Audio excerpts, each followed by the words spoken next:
Shalom, perkenalkan nama saya Eklin Rai, semester 2, program studi S1 Teologi. Di sini saya akan membahas tentang teori falsifikasi Karl Popper. Karl Popper lahir di Vienna, Australia pada tanggal 28 Juli 1902. Ia mempunyai nama lengkap Karl Raimund Popper. Beliau adalah seorang filsuf terbesar abad 20 di bidang filsafat ilmu. Minat dan bakat bermula dari sang ayah, yang dimana beliau adalah seorang pengacara, namun sangat berantusias dengan buku-buku dan dunia filsafat. Ketika usianya beranjak 16 tahun, ia meninggalkan sekolahnya dengan alasan bahwa semua pelajaran yang ada pada saat itu terlalu membosankan. Lalu ia menjadi pendengar bebas pada Universitas Wina, dan pada tahun 1922 ia diminta sebagai mahasiswa. Pada tahun 1928, Popper meraih gelar doktor dengan judul disertai masalah psikologi dalam psikologi pemikiran. Dari sini kita bisa tahu kalau Popper mempunyai gairah yang besar pada dunia filsafat.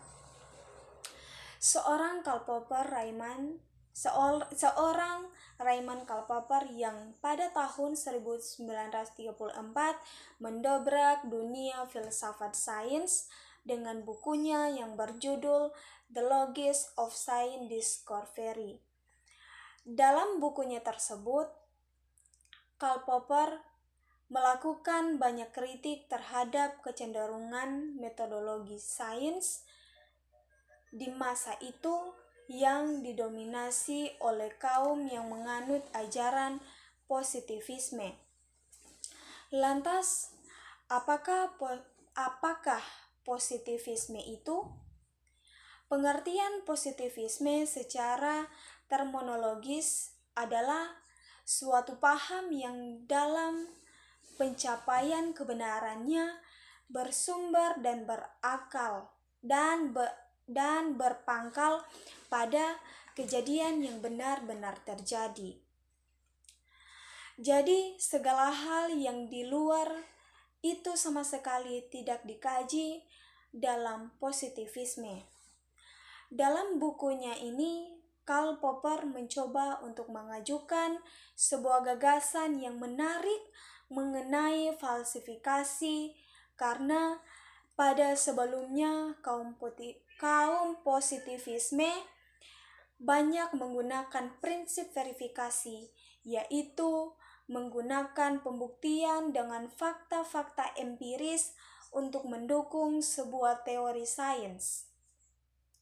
Jadi, falsifikasi ini adalah kebalikan dari verifikasi, yaitu pengguguran teori lewat fakta-fakta. Menurut Karl Popper, proses verifikasi ini sangat lemah karena verifikasi ini hanya bekerja melalui logika induksi. Namun, apa masalahnya dengan logika induksi? Popper menolak cara kerja dan metode induksi yang secara sistematis dimulai dari observasi, kemudian pengamatan yang dilakukan secara berulang-ulang untuk memperlihatkan ciri-ciri umum yang nantinya akan dijadikan sebagai hipotesa. Lalu pada tahapan selanjutnya diperkuat dengan menemukan bukti-bukti yang mendukung teori tersebut. Karena Karl Popper sendiri tidak setuju dengan logika induksi ini, maka Karl Popper lebih condong untuk menggunakan falsifikasi.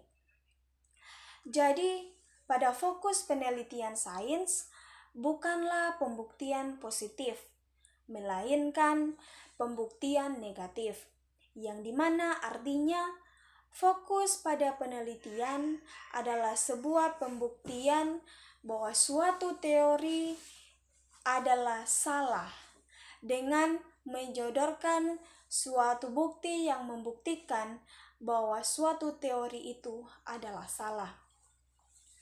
Hal ini membuat penelitian ilmiah lebih efisien karena teori langsung dapat dipastikan gugur hanya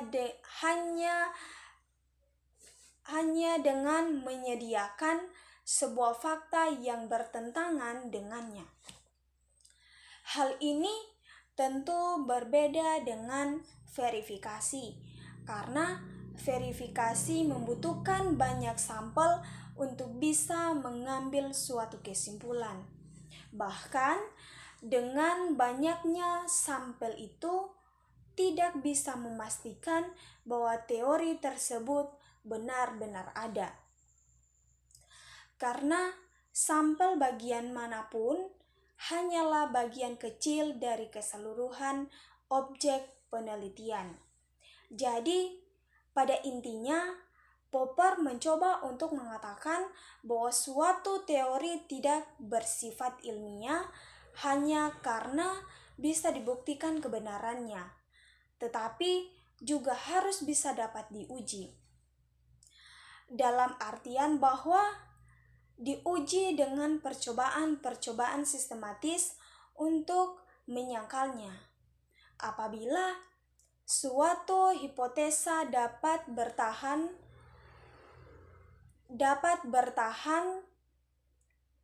lewat segala penyangkalannya, maka kebenaran hipotesa akan semakin diperkokoh kebenarannya. Jadi, makin besar kemungkinan untuk menyangkal suatu teori, dan jika suatu teori itu harus bisa bertahan, maka semakin kokoh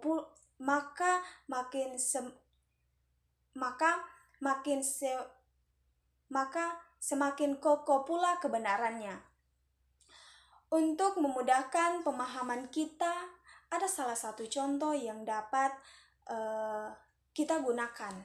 Di sini saya mengambil pada dulunya para fisikawan dengan menggunakan metode verifikasi terhadap sampel-sampel di alam, di mana membuat suatu kesimpulan bahwa semua zat akan memuai jika dipanaskan.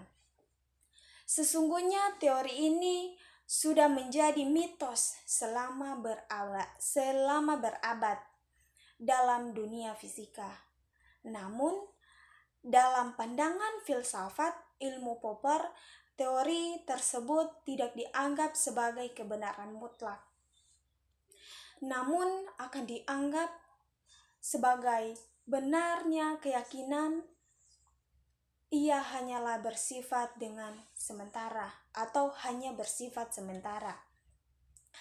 Jadi, dengan adanya penemuan yang menggugurkan teori pemuaian tersebut, maka kita bisa memperoleh keyakinan bahwa teori yang selama ini dipegang ternyata salah. Oleh karena itu, teori tersebut berkembang menjadi semua zat akan memuai jika dipanaskan, kecuali air dalam rentan suhu 0 sampai 4 derajat Celcius.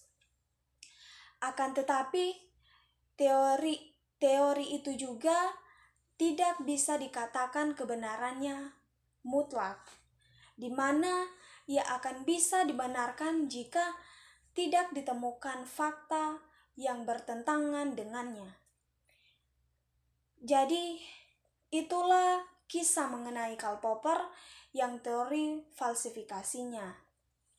Dan semoga teori ini bisa menambah pengetahuan kita dan merekonstruksi cara berpikir kita yang mungkin selalu berpikir secara verifikasi tanpa mempertimbangkan falsifikasi.